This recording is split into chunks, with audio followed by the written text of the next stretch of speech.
অষ্টম অধ্যায় 40 শ্লোক।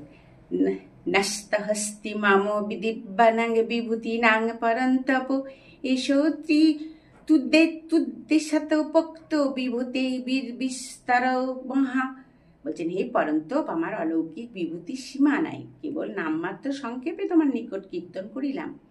যদ যদ বিভূতি মৎসাৎ সীমা দুর্জিতেম তত দেবাগচ্ছ তং মম তেজহংস সমুদ্ভবম।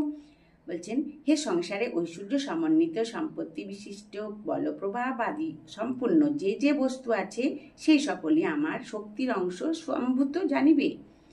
অথবা বহিতৈন্নৈতেন্য কিং জ্ঞাতেন তবর্জুন বিষ্টব্যাহমিদং কিৎসান্নমেকাংশেন স্থিত জগৎ।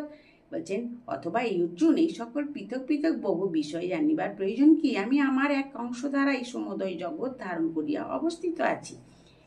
একাদশ অধ্যায়ের বিশ্বরূপ দর্শন যোগ। মদন গহায় পরমং গুজ্জমদ্দাত্ত সঙ্গীতম যততয়ক্তং বচস্তেন মহং বিগত মম।